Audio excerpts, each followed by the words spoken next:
Hello my dear students, I am again with you and we have to discuss funds flow statement. तो today मैं अपने lecture में discuss करना चाहूँगा funds flow statement. That is the main part of management accounting, जो हमें बताता है कि हमारे funds की कितनी movement हमारी organization में हो रही है। तो अगर हम फंड्स फ्लो स्टेटमेंट की बात करें that is equal to cash flow statement, तो इसका जो काउंटर पार्ट होता है जिसको हम कह सकते हैं कैश फ्लो स्टेटमेंट, जो हमने अपने लेक्चर्स में डिस्कस किया है।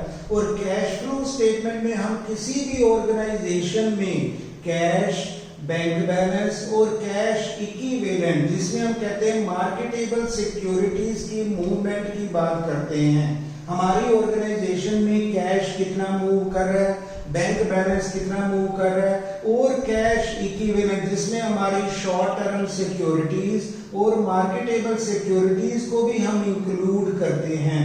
सो it means cash flow statement is meant for measurement of movement of cash in the organisation. या हम कैश की मूवमेंट दे सकते हैं, या बैंक की मूवमेंट दे सकते हैं, या हम मार्केटेबल और शॉर्ट टर्म सिक्योरिटीज की मूवमेंट दे सकते हैं। That is counter part of fund flow statement. तो कैश फ्लो स्टेटमेंट हमें कैश की मूवमेंट को बताता है, जो हमने ऑलरेडी अपने लेक्चर्स में डिस्कस भी किया हुआ है। और यहाँ पे हम लेते हैं operating activity, investing activity and financing activity. तो ये हमारा होता है cash flow statement. Under accounting standard number 3 में हमारा डिस्कशन होता है, लेकिन आज हम करेंगे फंड्स फ्लो स्टेटमेंट। अब फंड्स का रियली मीनिंग होता है वर्किंग कैपिटल।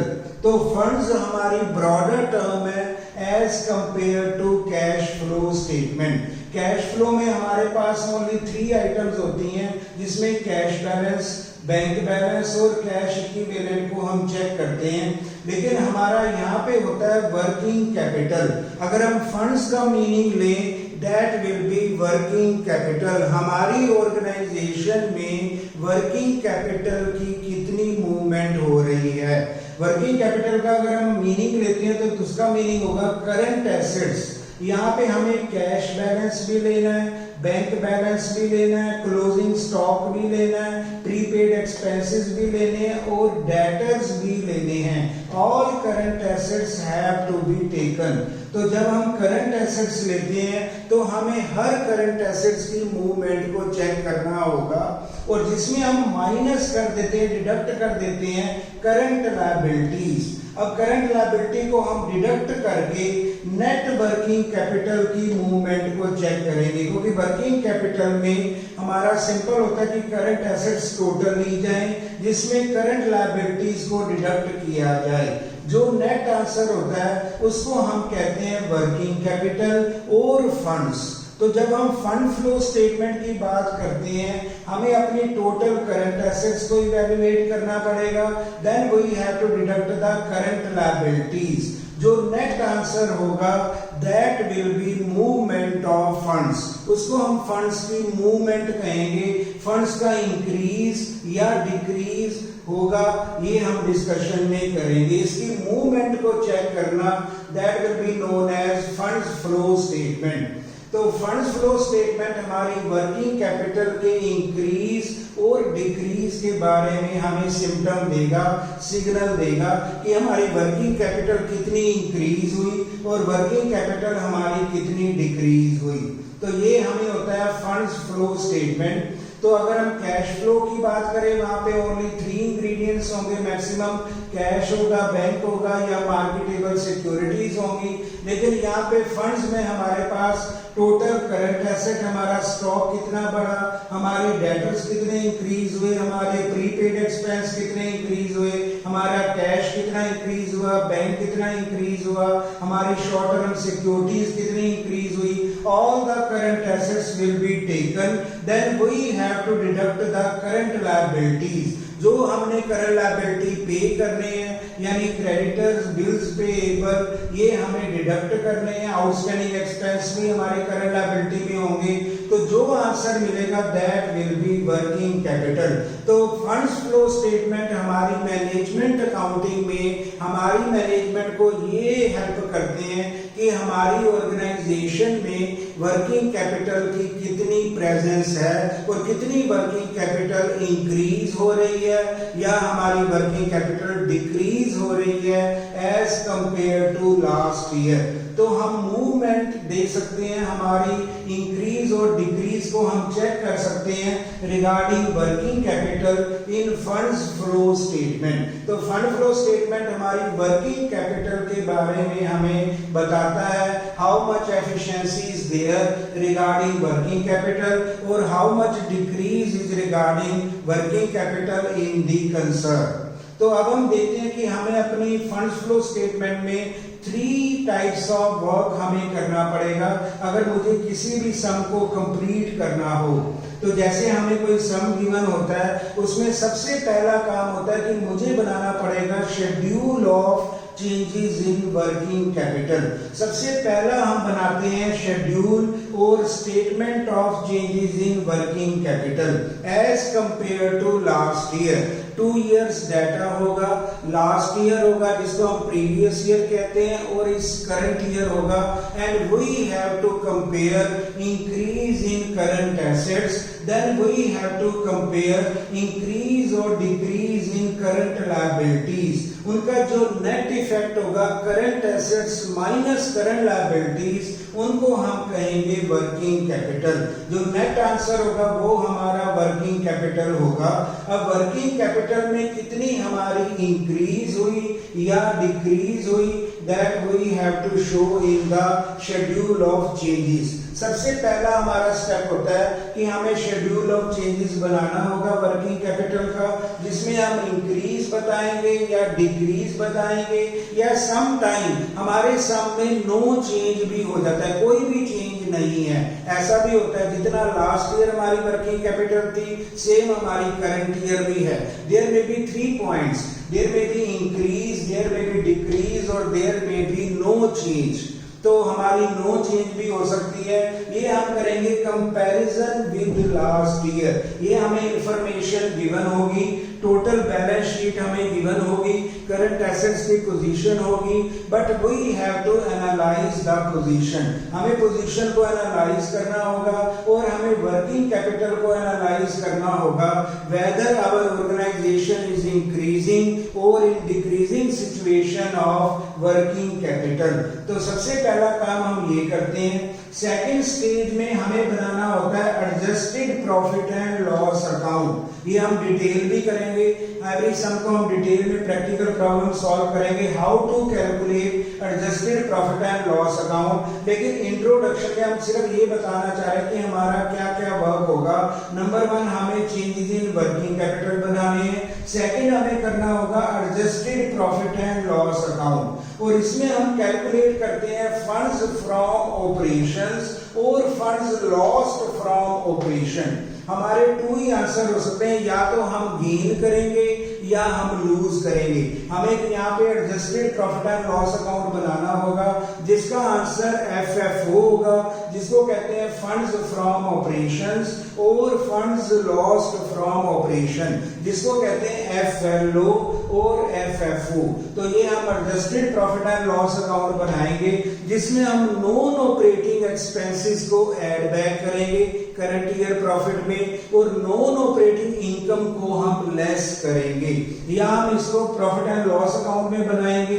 तो जो भी हमारा नॉन ऑपरेटिंग एक्सपेंस होगा, नॉन रेकरिंग होगा, नॉन ऑपरेटिंग लॉस होगा, that will be added in the current year profit और नॉन ऑपरेटिंग इनकम को हम डिडक्ट करेंगे यानी क्रेडिट साइड में शो करेंगे। जो हमारा आंसर होगा दैट विल बी FFO जिसको कहते हैं ऑपरेटिंग एक्टिविटी से हमारी ऑर्गेनाइजेशन ने कितने फंड्स अचीव किए। तो यहाँ पे होगा फंड्स फ्रॉम ऑपरेशंस। तो कई बार हो सकता है funds lost from operation, FLO और FFO, ये हम फाइंड आउट करेंगे। सेकंड स्टेप होगा adjusted profit and loss account हम बनाएंगे एंड इसको मैं शो करना चाहूंगा अलग अलग अपनी इलस्ट्रेशन में, प्रैक्टिकल प्रॉब्लम में जो कमिंग वीडियोस होंगी वहां पे हम शो करेंगे कैसे हमें adjusted profit and loss account बनाना होगा। नंबर थर्ड जो हमारा पॉइंट होगा that will be statement of sources and applications. अब सोर्स क्या होगा, सोर्स में हमारे फंड्स कितने इंक्रीज हुए उसको हम कहेंगे सोर्सेज, और हमने कितने वर्किंग कैपिटल को बाहर दिया, outgoing working capital. Incoming working capital को हम सोर्स कहेंगे, आउटगोइंग वर्किंग कैपिटल को हम एप्लीकेशन कहेंगे। जब हम वर्किंग कैपिटल की बात करते हैं तो यहाँ पे all current assets are taken into consideration, हम सारी करंट एसेट्स को यहाँ पे ले रहे हैं, तो इसका मतलब है हमने सोर्सेज भी चेक करना है और एप्लीकेशन भी चेक करना है, और लास्ट हमारा जो होगा third statement that will B equal both sides, ये हमारी दोनों साइड्स इक्वल होंगी। और इस तरह हमें ये कंप्लीट अपने फंड फ्लो स्टेटमेंट के सम को हमें सॉल्व करना होता है, दैट इज वेरी इंपॉर्टेंट। तो ये हमारे लिए बहुत इंपॉर्टेंट टॉपिक होता है मैनेजमेंट अकाउंटिंग में। तो नंबर 1 हम बनाते हैं वर्किंग कैपिटल की चेंज, यानी हमारी करंट एसेट और करंट लायबिलिटी डिडक्ट करने के बाद जो हमारा डिफरेंस है उसमें कितनी इंक्रीज है या हमारी कितनी डिक्रीज है। देन हमें FFO बनाना है, हमें नॉन ऑपरेटिंग एडजस्टमेंट करनी है, नॉन ऑपरेटिंग एक्सपेंसेस को अगेन ऐड बैक करना है और नॉन ऑपरेटिंग इनकम को हमें डिडक्ट करना है। जो हमारा आंसर होगा दैट में भी FFO और FLO। थर्ड हमारे पास होगा statement of sources and application. हमारे 3 स्टेजेस होते हैं to complete the sum of fund flow statement, तो ये हम करेंगे। कई बार हमें अकाउंट्स भी बनाने पड़ेंगे, तो ये अकाउंट्स जैसे हमने कैश फ्लो स्टेटमेंट में बनाए, सेम अकाउंट्स हम नॉन करंट जो हमारे अकाउंट होंगे वो हम फंड फ्लो स्टेटमेंट में भी बनाते हैं। जैसे मैं एग्जांपल ले सकता हूं प्रोविजन फॉर टैक्स, ये हमारा अकाउंट बड़ा कॉमन होता है, ये हमने कैश फ्लो स्टेटमेंट के चैप्टर में भी बनाए, अपने लेक्चर में भी बनाए हैं, शो किया है। फिक्स्ड एसेट अकाउंट भी हम बनाते हैं। सेम हमारा अकाउंटिंग जो प्रोसीजर होगा that will B common in funds flow statement. Same हमारा प्रोसीजर वहां भी कॉमन होगा कि हमने कितनी परचेज की है इन्वेस्टमेंट की, कितनी फिक्स्ड एसेट परचेज की है, कितना इनकम टैक्स पे किया। सेम हमारा पैटर्न जो हमारा कैश फ्लो स्टेटमेंट में था, जो हम अकाउंट बनाते थे वर्किंग नोट में, same funds same pattern will be repeated, same accounting pattern will be repeated in the fund flow statement. वो हम फंड फ्लो स्टेटमेंट भी अपना सेम पैटर्न बनाएंगे। इसलिए जिन्होंने कैश फ्लो स्टेटमेंट को समझ लिया that will be easier for them कि कैसे हम अकाउंट बनाते हैं, प्रोविजन फॉर टैक्स अकाउंट बनाते हैं, सेम पैटर्न रहेगा। उसके हिसाब से हमें पेमेंट ऑफ टैक्स कैलकुलेट करना होगा, या प्रोविजन फॉर टैक्स जो भी हमने मेड किया वो करेंगे, या पेमेंट ऑफ हम कहेंगे परचेज ऑफ एसेट, कितनी हमने एसेट की पेमेंट की है वो हम अकाउंट में कैलकुलेट करेंगे, और सेल ऑफ एसेट उसका अमाउंट हम कैलकुलेट करेंगे। ये हम अकाउंटिंग ट्रीटमेंट करेंगे। लेकिन बेसिकली हमें 3 पॉइंट्स बनाने हैं, पहले वर्किंग कैपिटल की statement, then adjusted P&L, then statement of sources and application. यहां तक हमें क्लियर है कि हमें फंड फ्लो स्टेटमेंट में क्या करना है। लेकिन अब मैं बड़ी इंपॉर्टेंट बात करने वाला हूं जो होगा टेस्ट ऑफ सोर्सेज और एप्लीकेशन। अब हमारे सोर्स या एप्लीकेशन का टेस्ट क्या है, टेस्ट का मीनिंग होगा रिक्वायरमेंट क्या है। अब हमारी क्या रिक्वायरमेंट होगी जिससे हमें सोर्स पता लगेगा या हमें एप्लीकेशन पता लगेगी।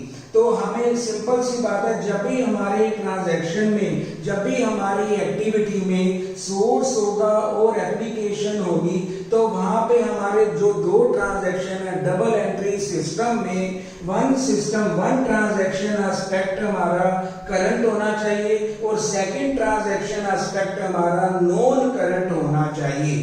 तब हम कह सकते हैं कि हमारी ट्रांजैक्शन और एक्टिविटी में सोर्स आ सकते हैं या एप्लीकेशन इंकर हो सकती है। तो इसका मैं एग्जांपल देना चाहता हूं ताकि हमारे स्टूडेंट्स को क्लियर हो। जब भी हम फंड फ्लो स्टेटमेंट की बात करते हैं तो ये बड़ा इंपॉर्टेंट है कि कौन से ट्रांजैक्शन जब साइमल्टेनियस मिलते हैं तो हमें सोर्स मिलता है या हमें एप्लीकेशन इनकर होती है, ये हमें पता होना चाहिए। तो किसी भी एक्टिविटी में अगर वन एस्पेक्ट हमारा करंट ट्रांजैक्शन का है और सेकंड एस्पेक्ट हमारा नॉन करंट का है, then there will be source और incurring of application। अब मैंने एग्जांपल बनाया, number 1 example is building purchase. अगर हम ये ट्रांजैक्शन को देखें, इस एक्टिविटी को देखा जाए, हमने बिल्डिंग परचेज की बाय मेकिंग पेमेंट कैश और बाय चेक, हमने चेक द्वारा पे किया होगा और हमने बिल्डिंग परचेज की। इसकी अगर हम जनरल एंट्री करें बड़ी सिंपल तो यही पता लगेगा। तो ये एंट्री बनती है building account debited to bank account. तो हमने चेक द्वारा बिल्डिंग को परचेज किया, बिल्डिंग को हमने लिया, लैंड को लिया। तो अब देखा जाए बिल्डिंग का जो एस्पेक्ट है उसको हम कहते हैं नॉन करंट। एक ट्रांजैक्शन का एस्पेक्ट है नॉन करंट, क्योंकि बिल्डिंग हमारी फिक्स्ड एसेट में आती है, इसको हम कहते हैं नॉन करंट। लेकिन सेकंड एस्पेक्ट में आता है टू बैंक। हमने बिल्डिंग परचेज की by making cheque, by making payment. तो जो हमने चेक पेमेंट किया जिसकी एंट्री बनती है टू बैंक, जिसका एस्पेक्ट बनता है टू बैंक। अगर हमने टू बैंक किया it means current account is happening, current transaction is happening on credit side. हम पेमेंट कर रहे हैं बाय चेक, हमारा बैंक बैलेंस डिक्रीज हो रहा है, तो डेबिट में हमारी नॉन करंट एसेट आ रही है और क्रेडिट एस्पेक्ट में हमारी करंट एसेट डिक्लाइन हो रही है, आउटगोइंग हो रही है, करंट एसेट बाहर जा रही है। जैसे हमने कहा था कैश भी करंट एसेट है, मोस्ट लिक्विड है, बैंक भी हमारा मोस्ट लिक्विड होता है और हमारी मार्केटेबल सिक्योरिटीज भी लिक्विड होती हैं। तो सिमिलरली इस ट्रांजैक्शन में हमने नॉन करंट और फिक्स्ड एसेट को बाय किया बाय मेकिंग लिक्विड एसेट। जो हमने पेमेंट की है वो लिक्विड एसेट की दी है जिसको हम कहते हैं करंट एसेट। तो हमारी करंट एसेट में आ जाता है बैंक। तो इसका मतलब है हमारी करंट एसेट मूवमेंट बाहर को कर रही है, it means working capital is going outside. जब वर्किंग कैपिटल आउटसाइड जाती है तो इसका मतलब इसको हम कह सकते हैं एप्लीकेशन। तो ये ट्रांजैक्शन हमें एप्लीकेशन देगा क्योंकि यहाँ पे एक एस्पेक्ट नॉन करंट है और एक एस्पेक्ट हमारा करंट है। एक मैंने सेकंड और एग्जांपल लिया कि जब हम अपनी सोर्स बनाते हैं या एप्लीकेशन बनाते हैं उसका टेस्ट के लिए। सेकंड हमने एग्जांपल लिया issue of share capital by the company. अब किसी कंपनी ने शेयर कैपिटल इशू किए तो इसकी एंट्री बनेगी bank account debited to equity share capital. अब बैंक का मतलब है करंट एसेट्स आर कमिंग। जो करंट एसेट अगर डेबिटेड हो रही है, इंक्रीज हो रही है, it means inflow of working capital, inflow of funds. तो फंड का जितना इनफ्लो होगा या वर्किंग कैपिटल का इनफ्लो होगा तो उसको हम कहेंगे सोर्स, क्योंकि हमारी एंट्री बनती है बैंक अकाउंट डेबिटेड, ये हमारा करंट एस्पेक्ट है, टू इक्विटी शेयर कैपिटल। अब हमारी कंपनी ने शेयर कैपिटल को इशू किया तो उसके बदले कंपनी को बैंक मिला, चेक मिला। तो बैंक का मिलना that is increase in funds, increase in working capital, inflow of funds. तो जितना इनफ्लो होगा तो इस एंट्री को हम कह सकते हैं that is the example of source. तो मैंने इसलिए बोला कि जब भी हम ट्रांजैक्शन देखें, एक्टिविटी देखें, उसमें वन पार्ट हमारा करंट होना चाहिए, वन पार्ट हमारा नॉन करंट होना चाहिए। तब हम कंक्लूजन कर सकते हैं कि वहां पे सोर्स होगा या एप्लीकेशन होगी। तो पहला पार्ट हमारा बिल्डिंग परचेज में एप्लीकेशन हो रही थी क्योंकि हम आउटफ्लो कर रहे थे, फंड हमारे बाहर जा रहे थे, हमने बिल्डिंग परचेज की थी। सेकंड का एग्जांपल लेंगे इशू ऑफ शेयर कैपिटल। तो ये हमारे फंड्स इनफ्लो हो रहे हैं, वर्किंग कैपिटल हमारी ऑर्गेनाइजेशन में आ रही है, बैंक आ रहा है, मनी आ रही है, so that will be known as source. Third हमने एग्जांपल लिया रिडम्पशन ऑफ डिबेंचर्स। जब डिबेंचर्स की हम पेमेंट करते हैं उसकी एंट्री क्या होगी, तो ये बनेगा डिबेंचर्स अकाउंट डेबिटेड। ये भी नॉन करंट है, डिबेंचर्स आर नॉन करंट। लेकिन जब हमने पे किया रिडम्पशन में, हमने बैंक पे किया, चेक पे किया, तो कंपनी का आउटफ्लो ऑफ फंड्स हो रहा है in making payment statement of cheque regarding debentures, जो हमने डिबेंचर को रिडीम किया। इट मींस डिबेंचर हमारे नॉन करंट का पार्ट है और जो टू बैंक है, जो क्रेडिट एस्पेक्ट है, वो हमारा करंट एस्पेक्ट है। तो जहां पे करंट और नॉन करंट मिलते हैं वहां पे सोर्स होता है या एप्लीकेशन होती है। अब हमारा आउटफ्लो हो रहा है, हमारे बैंक बाहर जा रहा है, आउटफ्लो फंड्स हो रहा है, आउटफ्लो वर्किंग कैपिटल हो रहा है, तो इसको भी हम कहेंगे एप्लीकेशन। अगर बैंक डेबिट हो जाता है, मनी आती है, तो वो सोर्स बन जाता है। अगर बैंक क्रेडिट होता है, मनी जाती है, वर्किंग कैपिटल बाहर जाती है, आउटफ्लो होता है, तो इसको हम कहते हैं एप्लीकेशन। तो ये हमारा बड़ा इंपॉर्टेंट टेस्ट है कि किस ट्रांजैक्शन में हमारा सोर्स होता है। तो इसका सिंपल कंक्लूजन होगा कि उसका वन एस्पेक्ट करंट होना चाहिए, वहां पे कैश होना चाहिए, बैंक होना चाहिए, डेटर्स होने चाहिए, स्टॉक होना चाहिए। तो एक हमारा ट्रांजैक्शन नॉन करंट होना चाहिए, एक में हमारी फिक्स्ड एसेट होनी चाहिए या शेयर कैपिटल होनी चाहिए या डिबेंचर होनी चाहिए या नॉन करंट होना चाहिए।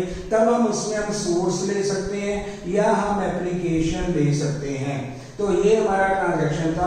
तो सेकंड पॉइंट है, अगर हमारे दोनों ट्रांजैक्शन किसी भी एक्टिविटी में both the transactions are non current, अगर दोनों ट्रांजैक्शन नॉन करंट होंगे और करंट होंगे या दोनों ट्रांजैक्शन करंट होंगे या नॉन करंट होंगे, देन वहां पे हमारा कोई भी सोर्स नहीं बनेगा, उसको हम सोर्स में काउंट भी नहीं करेंगे, ना ही वो एप्लीकेशन होगा, क्योंकि इसकी कंडीशन है एक करंट होना चाहिए, एक नॉन करंट है। जब दोनों ही नॉन करंट हो, इसका एग्जांपल हमने लिया building purchased bye issue of share capital. अगर हम ये एंट्री करें, ये ट्रांजैक्शन करें, किसी भी कंपनी ने बिल्डिंग परचेज की लेकिन उन्होंने शेयर कैपिटल इशू कर दी उसके बदले में, in consideration of that company issued share capital, तो इसकी एंट्री बनेगी building account debited to share capital.